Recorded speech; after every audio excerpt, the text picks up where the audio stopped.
Huertas. Estamos en la cabina de RPP con un congresista representante por Arequipa de Acción Popular, el señor Edwin Martínez Talavera. Señor Martínez Talavera, muy buenos días. Muy buenos días, muchísimas gracias por este espacio. Cuéntenos, por favor, de qué ala, de qué tendencia y de qué catadura moral de Acción Popular forma usted parte, porque es un partido que se ha fragmentado y tenemos a los niños que tienen, parece, mucha influencia en el Congreso porque presiden hasta 2 comisiones, pero queremos saber cómo se ubica usted respecto de ellos, tanto más que vimos que usted declaró hace pocas semanas que no creía que hubieran pruebas contra ellos y que les daba el beneficio de la duda hasta que se probara su culpabilidad. Aún le sigo dando el beneficio de la duda. Está en un proceso de investigación, es la Fiscalía quien tiene que determinar si procede formalizar la denuncia contra los supuestos niños y el Poder Judicial quien sentencia, ¿no? Entonces, han cometido errores definitivamente. El hecho de ser casi cómplices de este gobierno que a las claras demuestra ser un gobierno corrupto e incapaz, ya es una falta de respeto a la población. Nosotros tenemos que seguir un lineamiento que construya una sociedad. ¿Y por qué han cometido ese error? Algo que a usted le parece tan evidente como que es un gobierno deshonesto e incompetente, ¿por qué no lo ven ellos? ¿Por pura confusión intelectual o será por algún interés venal? Yo siempre lo he dicho, de pronto cuando alguien se agacha a recoger los dineros sucios de la corrupción, se somete. Y yo siento que es un grupo de congresistas sometidos, como muchos otros. Congresista Martínez, usted dice que da el beneficio de la duda y que espera que finalmente esto vaya por la vía judicial, como debe ser en un Estado de Derecho. Pero el Congreso es un foro político y como tal tiene que mantener pues ciertos principios, cierta ética que lamentablemente no vemos que se esté manteniendo en diferentes casos que se dan dentro del Congreso de la República. Y ahora se pretende que estas personas que están siendo investigadas precisamente por pertenecer a este grupo de los llamados niños, presidan comisiones en el Congreso de la República. ¿A usted eso le parece correcto? No, definitivamente no. El día de ayer yo me expresé claramente y les dije a mis correligionarios que primero cuiden su imagen y cuiden la imagen del partido, porque eso repercute mucho en la percepción de la sociedad. Mientras estén siendo investigados, no debieran tener o querer tener más cargos que el cargo que el pueblo les ha encomendado, que ¿Y por qué cree que ellos tienen este afán? Porque de pronto cuando saborean el poder, lo malutilizan y ellos están malutilizando el poder porque son un grupito que quieren tenerlo todo.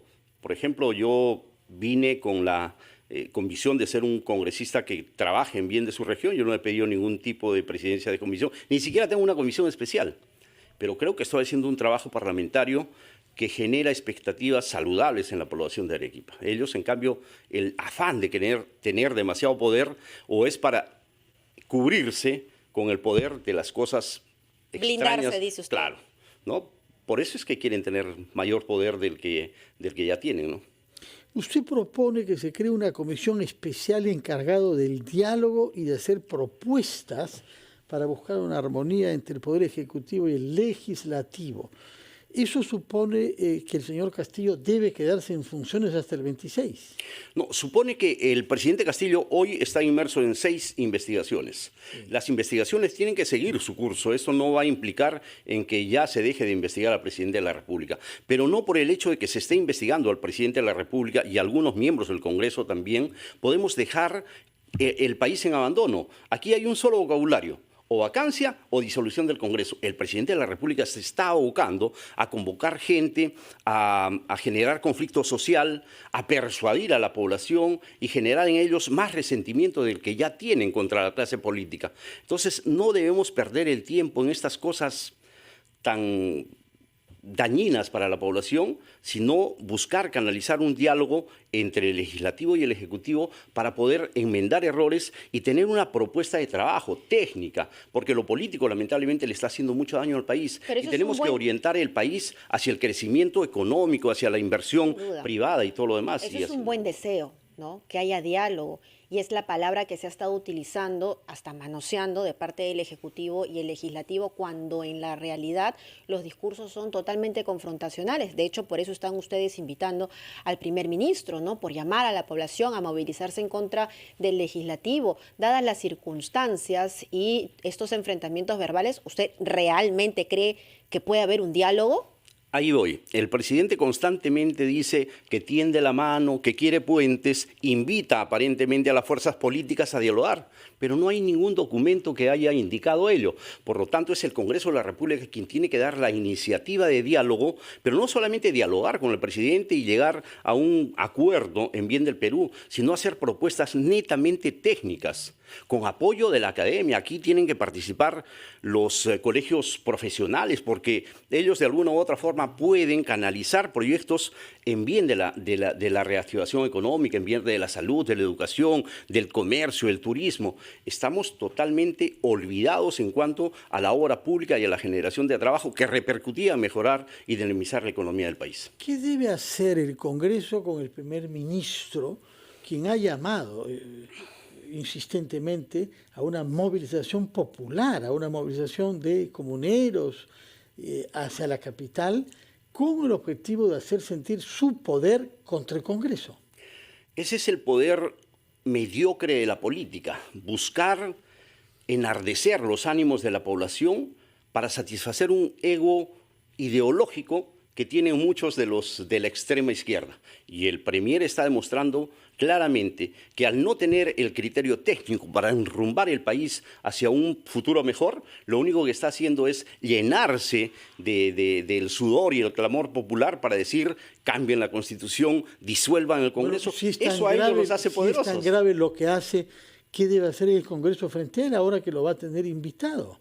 Mire, primero yo creo que el Premier tiene que hablar claramente. Él siempre va a ir por sus conceptos medios lingüísticos donde clave el puñal, pero al final dice no, yo no hice nada, ¿no? Entonces aquí tiene que esclarecer cuál es la política que dice que es el pueblo quien le pide eso. Bueno, yo voy a mucha parte de mi región y a otros sitios del país donde la población me dice, bueno, ¿cuándo van a vacar al presidente? Yo he sido uno de los que más ha apoyado a este gobierno del presidente Pedro Castillo. Yo he ido a Palacio de Gobierno, yo he conversado con el presidente de la República. Yo no me puedo engañar a mí mismo ni engañar a la población. Si hay que decir las verdades, hay que decirlas claramente. El presidente lamentablemente no está capacitado para gobernar el país. Es por eso que comete tantos errores que al final se traslucen en irregularidades. Quien no conoce fácilmente se deja orientar y reorientar para que hagan de la obra pública una mañosería económica en la cual hayan grandes beneficiados y no sea el pueblo quien realmente se beneficie con dinero del Estado.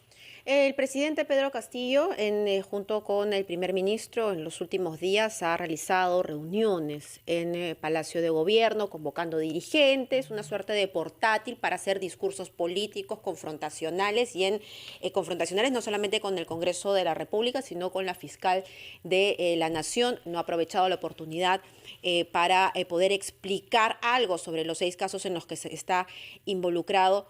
Pero ¿podría acaso el Congreso de la República realizar una investigación si es que se están utilizando recursos del Estado para convocar a estas personas, como por ejemplo la reunión con los prefectos que se tuvo ayer en Palacio de Gobierno?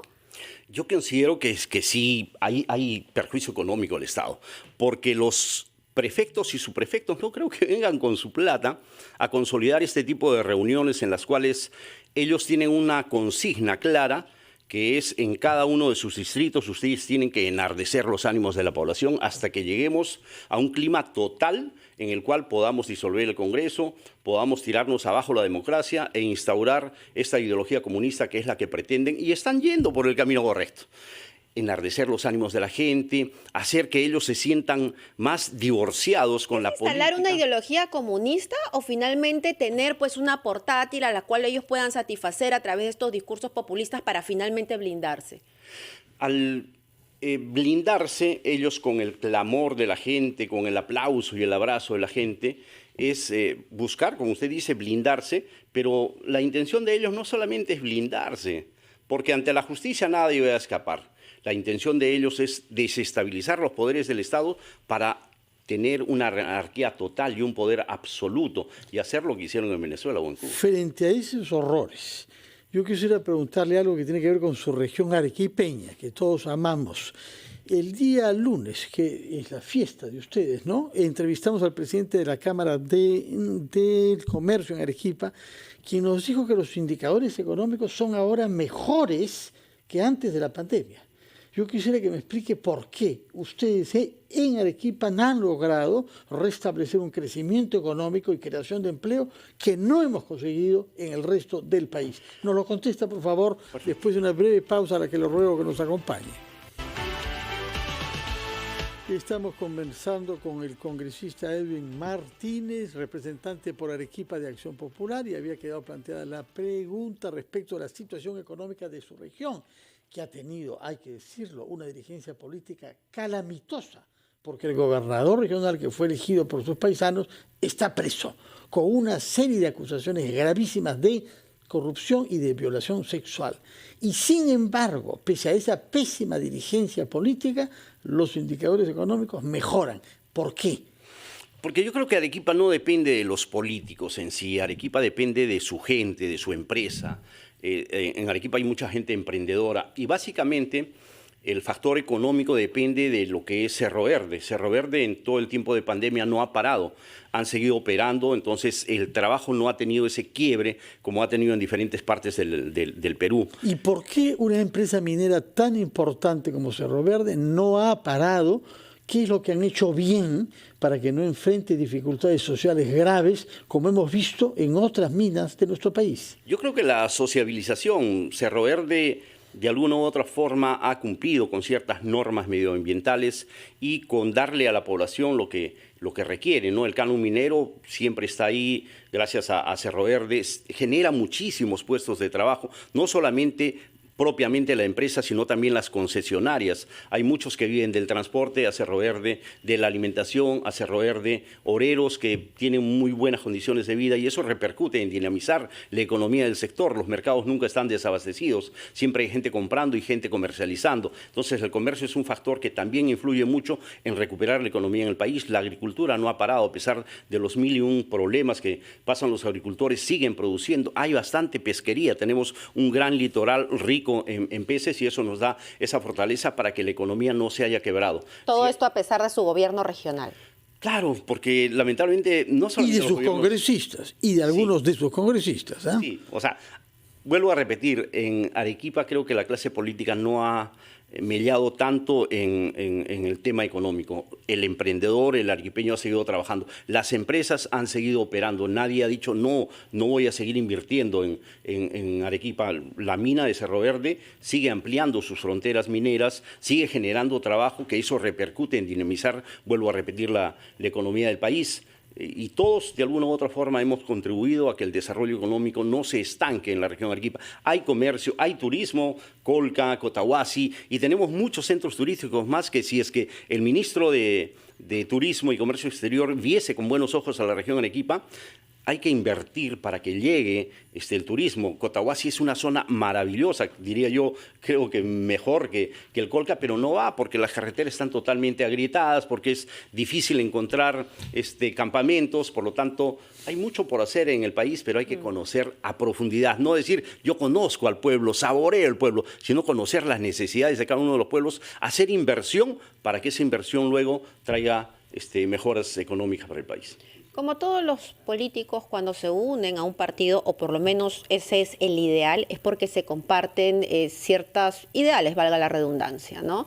¿Cómo ve usted el futuro de Acción Popular, ahora que lamentablemente ha perdido muchísimo capital político y se ve con diferentes facciones dentro de la agrupación?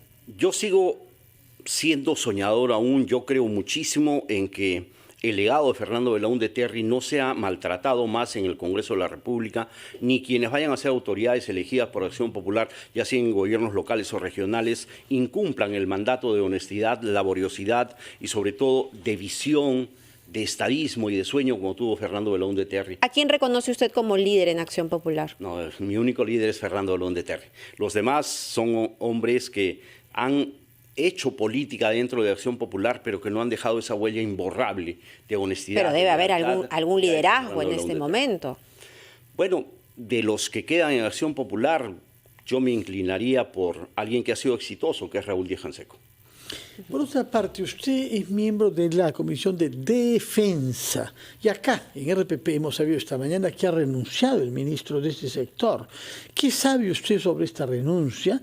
Y al mismo tiempo, ¿qué sabe usted sobre el operativo que creo que sigue en curso contra grupos de narcoterroristas en el Brain? Primero, por política de Estado, estas incursiones de los mandos militares y policiales en el Brain no debieran ser expuestos como vitrina de que están luchando contra el narcoterrorismo y los terroristas, porque están dando señales, a mi parecer, de lo que está haciendo, de las estrategias de la policía y de los militares. A consecuencia de ello, ya han habido 2 muertes. Sí. Esos son temas totalmente secretos de Estado, los cuales no pueden ser ventilados para calmar la crisis política por la cual está atravesando el país. ¿Qué es lo que está diciendo usted entonces? ¿Que se ha utilizado este operativo para generar una cortina de humo frente a las investigaciones al presidente Castillo?